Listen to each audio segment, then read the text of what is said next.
Troisième et dernière partie de l'Africa Newsroom. Le plateau est toujours au complet avec notre invité Adam Azeïssi et de nos éditorialistes Jean-François Akordi-Kombe et Malik Cher.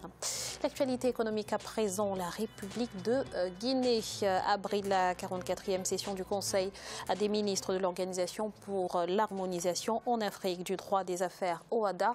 À l'ordre du jour, l'actualisation du système comptable de l'organisation. Les précisions d'Emmanuel Mimono.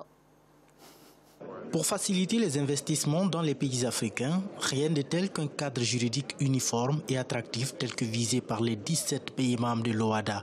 Réunis en session ce jeudi 8 juin 2017 à Conakry, les ministres en charge de la justice et les ministres des Finances délibèrent sur le projet de règlement relatif à l'harmonisation des pratiques des professionnels de la comptabilité et de l'audit. L'Afrique peut légitimement être fière de son modèle d'intégration juridique dont l'originalité et l'attractivité sont désormais établies. L'OHADA est également et incontestablement un moteur de développement de l'Afrique. Il est évident que pour une entreprise qui exerce ses activités dans plusieurs pays, l'unité des règles applicables facilite considérablement ses opérations. Qu'il s'agisse de son organisation juridique, de son fonctionnement ou de ses échanges commerciaux et financiers. Cette rencontre se tient en prélude à l'entrée en vigueur très prochainement du nouvel acte uniforme relatif au droit comptable et à l'information financière.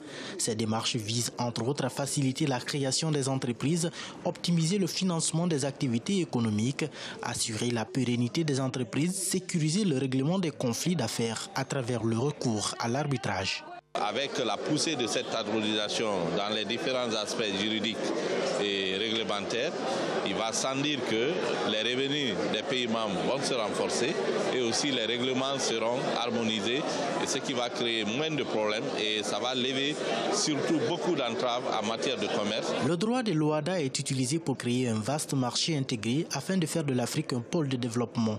L'organisation a pour mission l'adoption des règles juridiques adaptées à l'environnement économique international et de ses États membres.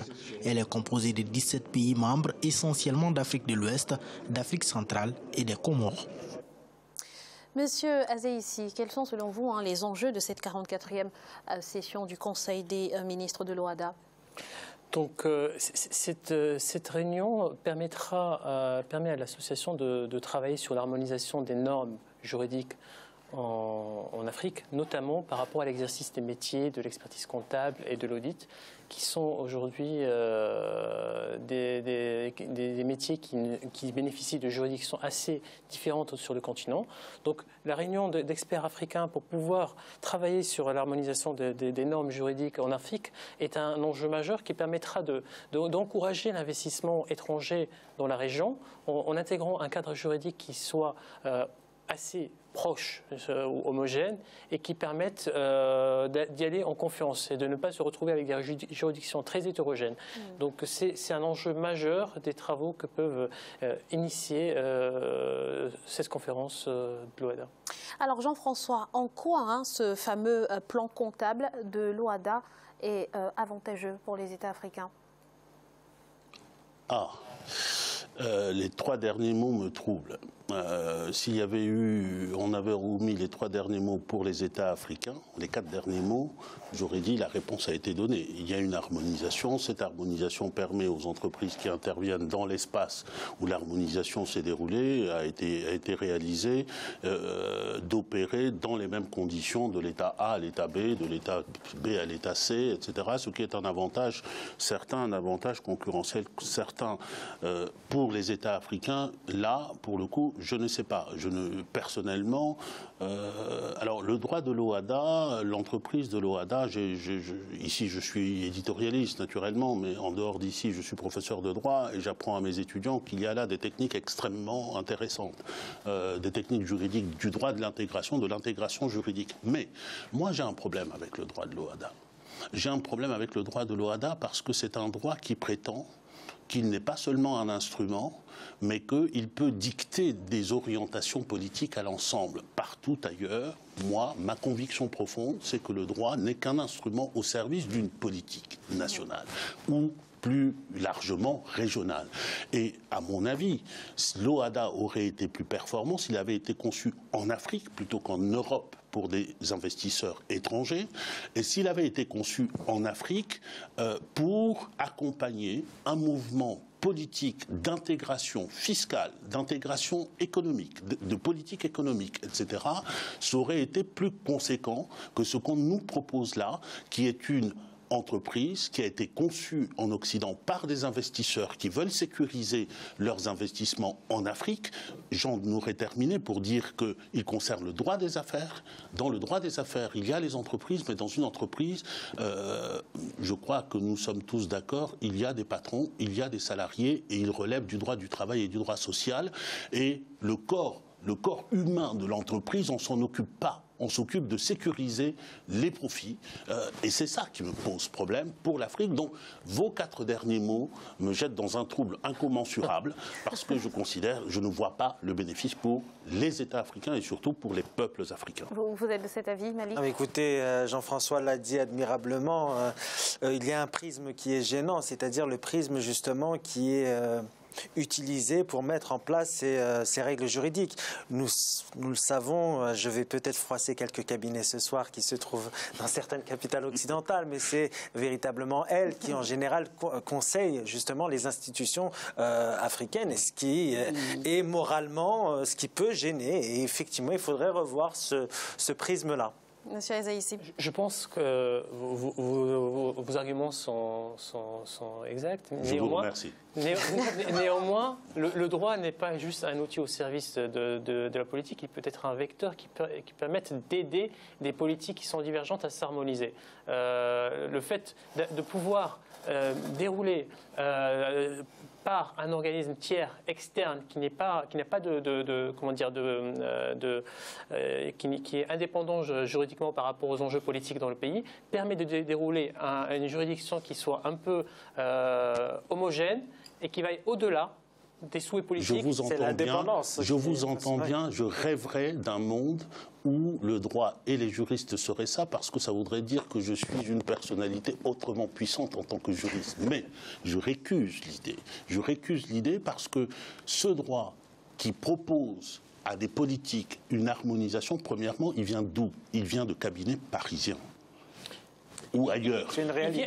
C'est une réalité. Des modèles qui sont internationaux, partagés par différentes entreprises dans un monde globalisé où toute entreprise. Mais la finalité, à mon avis, du droit, c'est de faire le bonheur des hommes et des femmes qui sont sur ce territoire de l'Afrique. Et je constate simplement qu'il y a une élite qui profite du droit de l'OHADA. Si vous et moi, nous ne sommes pas des gros investisseurs, nous ne profiterons pas de l'OHADA. Nous vivrons l'OHADA d'abord comme contrainte avant un jour, éventuellement, d'avoir des capitaux à investir. Et puis, nous sommes sur un continent où il y a, nous en avons parlé tout à l'heure, des petits entrepreneurs, petits et moyens entrepreneurs. Quand est-ce que nous allons nous occuper de nos entreprises, de créer les conditions de la sécurisation de leurs investissements, fussent-ils minimes, de créer les conditions de leur croissance face à des mastodontes internationaux? Quand est-ce que nous allons le faire? Ce n'est pas par le droit de l'OHADA que nous allons le faire, sauf si on inverse la vapeur. 2 chantiers qu'on peut mener au parallèle. Enfin, nous tombons d'accord à peu près. Le principe de l'harmonisation, il est bon. Ce n'est pas le principe qu'on met en cause, c'est le procédé, c'est-à-dire la façon. Effectivement, on a l'impression que c'est un droit qui est beaucoup plus favorable à des grosses multinationales qu'aux petits entrepreneurs. Et c'est vrai que cette externalisation des services sur un autre continent, alors que ces personnes-là ne sont pas forcément en phase face à la réalité africaine, peut déranger et peut poser question. D'ailleurs, dans les colloques qui ont lieu à Paris régulièrement sur le droit de l'OHADA, vous avez des parterres d'Européens repus. Il y a très peu d'Africains, on en fait venir quelques-uns juste pour la bonne bouche. Ce n'est pas notre droit. Merci Jean-François. 5,6%, c'est notre chiffre du jour et il correspond au taux de croissance que devrait enregistrer Sao Tomé et Principe en 2017 selon les prévisions de la Banque africaine de développement. Malik, quels sont selon vous les secteurs qui porteront cette croissance? On part de loin, Graziella. C'est un État qui accumule les difficultés.